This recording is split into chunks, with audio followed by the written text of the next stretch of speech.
Along MrBeast's journey to being the largest content creator in the world, there's been a growing debate on whether or not his brand and business are as pure as many think. Is his entire brand hoisted on the shoulders of exploitation, and is his brand of accepting everyone actually just a way to excuse him getting cozy with controversial figures? And while they were interesting questions, I couldn't help but wonder if they were only being axed thanks to a meaningless counterculture. Basically, I'm just gonna hate him because he's popular. I mean, Jimmy's positive influence can be seen in his efforts as an environmentalist, philanthropist, and mentor to the creator community. And after looking into it, I think that the answer is somewhat of a mix, and it's actually a lot more complicated than you might expect. I want to start with what I think is by far the fairest criticism of MrBeast, and one that I barely seen brought up. Now, MrBeast has a history of not commenting on any current events going on in the world, whether it's online controversies or otherwise. And this seems to be because he doesn't want to alienate any potential viewers by expressing disagreement with them. And I don't think there's anything wrong with wanting your brand to remain neutral. However, Jimmy doesn't remain neutral in the sense of, I'm just going to surround myself with good people and not call attention to it. That would be fine in my opinion. When I say neutral, I mean he has a pattern of completely ignoring the damaging track record of the people he works with because doing so benefits him. The logic seems to be based on the idea that if you say he shouldn't support someone because they're a bad person, then you're forcing him to be biased. And I'm sorry, but Jesus, that is so spineless to me. Now, I'm not saying he needs to make a production about who he does and does not choose to work with, but Jimmy has such a weird history of surrounding himself with people that are known for being absolutely horrible. For example, MrBeast appeared on the Joe Rogan Experience this year. You know Joe Rogan, right? The same Joe Rogan that continued to platform Alex Jones after Jones repeatedly accused the parents of school shooting victims of being crisis actors, causing them to receive death threats for mourning the loss of their children. The same Joe Rogan that said walking into a room of primarily black people was like walking into Planet of the Apes and had a history of using racial language and slurs. But hey, I can't hold it against the guy if he uses some bad language once or twice, right? Yeah, he had to remove 70 episodes of his show from Spotify. The same Joe Rogan that spread endless COVID and vaccine misinformation and is responsible for the deaths that caused. Like, at this point, it should not be a hot take to say that MrBeast supporting Joe Rogan is unacceptable. Jimmy has so many kids among his audience, kids who flock to watch any video he appears in. Because of this, those kids are now going to get recommended more and more videos from the Joe Rogan Experience, a podcast that is famous for platforming alt-right conspiracy theorists without any means of fact-checking. That is not remaining neutral. That is helping Joe Rogan grow his audience to an entirely new demographic while being too much of a coward to acknowledge that that's what you're doing. How did that come about? What, the like you being on Joe Rogan? Oh, that's great. Crazy, bro. How did that come about? I think I just shot him a DM on Instagram, and then he just was like, "Yeah, yeah, let's do it."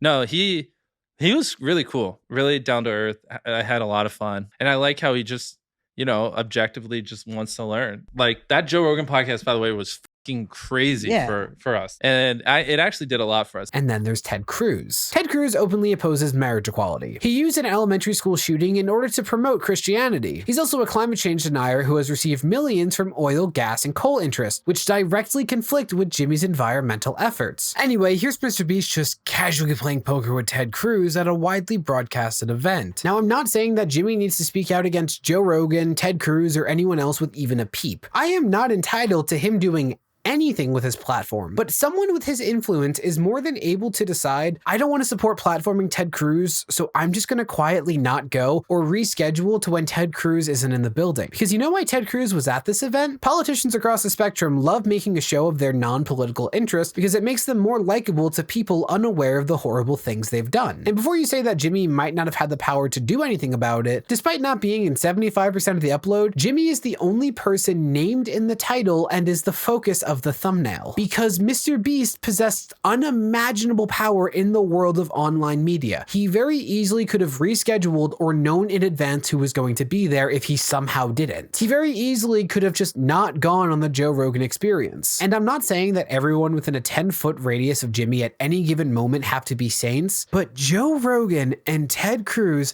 are not a high bar, dude. Like, there's neutral and then there's sheer indifference. Oh, Jimmy also idolizes Elon Musk and continues to brown nose him to this day, despite Musk now turning Twitter into an abusive workplace while transforming it into a hub of misinformation and conspiracy theories. And most recently, Elon banned a bunch of journalists who were critical of him without providing any specific reasoning as to why. Also, remember that time that Elon called a hero that saved children a child liker because that hero upstaged him? Great idol, Jimmy. Though I'm gonna be real with you, I can never name my child after myself because I feel like I'm scolding myself right now. Like all of the negative affirmations I was gonna say in the mirror tonight, I'm just getting it out of the way right now. But okay, that's just people he talks to. I mean, maybe it's a reach for me to bring all that up, right? I mean, in his videos, productions where he's in control, he must be holding himself to a higher standard, right? It's not like Jimmy just had IShowSpeed in a video, right? Oh, IShowSpeed? He's a streamer famous for his misogyny. It's a female talking to me right now. It's a female talking to me. Get off the game and do your husband dishes, bitch. There's 2 people on Earth, and we had to reproduce to make the world continue. No! Reproduce with me? Yeah. If we the last 2 people on Earth, who gonna stop me? Gee, You're not stopping me! Almost ending his mother's life by lighting a firework indoors, exposing his young audience to a crypto scam, and then having a complete meltdown in response to criticism. Why you promote that, bro? I didn't know. How many times do I have to tell you? I didn't know! And more recently, being openly racist towards a random Asian spectator at the World Cup. Konnichiwa? Konnichiwa? No, Chinese. Konnichiwa? Argentina. Chinese. No konnichiwa. Boing, boing, boing. And the latter two both happened in the last month because that's his whole brand. So common sense would dictate that IShowSpeed is not someone you should be rushing to work with or platform, right? Anyway, here's Speed starring in a MrBeast video with over 70 million views. And until he was eliminated, Speed was the star of the whole show because of how over the top he is. Like, there's being neutral, and then there's being purely indifferent to the harm that the people Jimmy platforms are doing as long as he sees potential gain for himself. In fact, I would argue that Jimmy is past questioning what's right or wrong when he's making content, and rather is focused on how much backlash he could expect from certain moves and whether or not that backlash is worth it. Like, I can't stress this enough. MrBeast is unfathomably powerful in the world of online media. It's not like he's an up-and-coming creator who sometimes needs to sacrifice integrity in order to get the bills paid. He is more than capable of not working with people like Ted Cruz or Speed, and that is not a high bar. But that's just who Jimmy works with. What about his content? Well, perhaps the most common criticism that I see of MrBeast is that his content can be very tone deaf and exploitative if you take even a few seconds to think about it. Now, this doesn't apply to every video, far from it, but a lot of MrBeast videos used to involve him recruiting his friends to compete in whatever challenges for some kind of prize. But eventually, Jimmy's friends became his employees. So that, combined with his previous winnings, it didn't really make sense to use them as participants anymore. So MrBeast started to recruit everyday people for these challenges, which on the one hand is great. I mean, more money in the hands of people who need it is always a win. But that's the problem. These are now people who might need that money. Like, you'll get a moment where MrBeast's crew asks the contestants, hey, what do you do if you win the money? And then you get an answer like, pay off my student loans, buy my family a house, pay off my kids' tuition. And then suddenly I feel terrible for watching this video because it feels very exploitative. It feels like, well, come on, Timmy. You want to pay your mom's hospital bills, right? You want her to be at your next birthday, right? Come on, you better do it because this is the only way you could support her. Be a good son.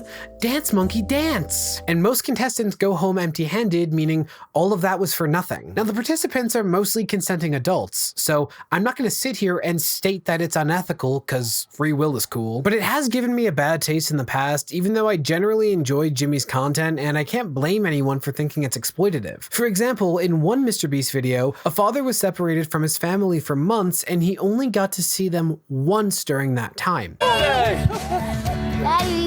Almost makes me feel bad for trapping him in here. And while I understand the point of the video is that it's difficult, there were ways to do that challenge while letting him see his kids once a week, maybe give him a phone to be able to call his children. It just seemed needlessly cruel and unnecessary to cause children to be entirely without their father for months for a video when that emotional challenge could have been offset in more creative ways. And if you say, oh, the father chose to do it, yeah, of course he's gonna do something that allows him to make $500,000 for his family. They probably need that money a whole lot more than MrBeast does. That's literally the whole point I'm making here. And to be fair, this whole subject is kind of lose-lose for MrBeast because if people who are already wealthy do the challenges, you're just making the rich richer. And recently, it seems like he might be starting to address this concern. You see, MrBeast recently expressed on a podcast that he wants to start having YouTubers compete for prizes instead of regular people. YouTubers, but they're millionaires. They don't need a fucking jet. But I need them because they're funny. And usually when I use random people, they just don't know how to act on camera. Like, sometimes I'll have people in the challenge, and they just won't say a word. They'll just be like, this is their hand on the jet. They'll be like,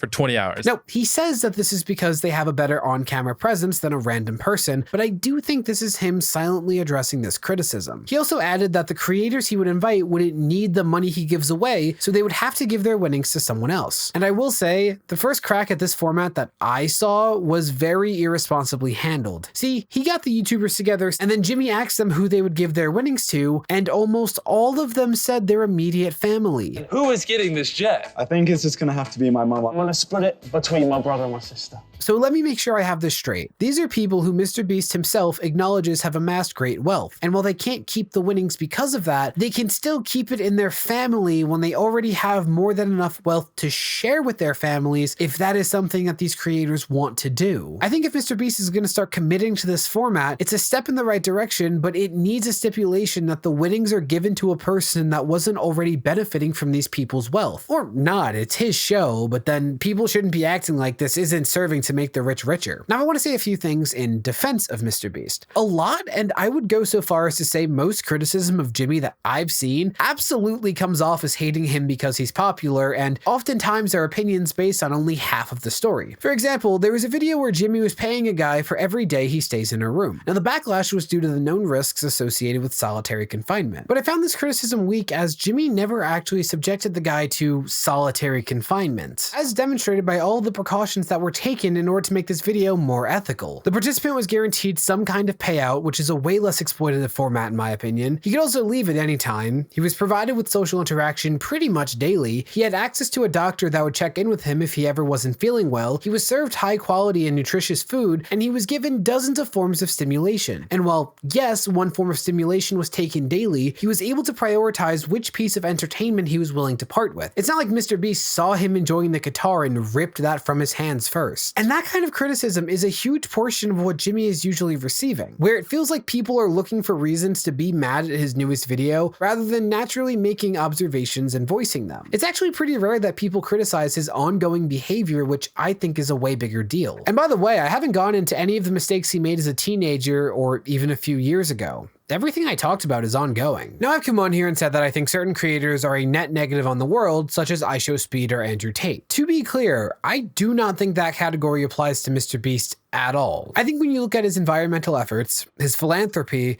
and his support for the creator community, he does do more good than harm by a good margin. But that doesn't change the fact that Jimmy can and should be holding himself to a higher standard than, if I can get away with it, then do it for the content.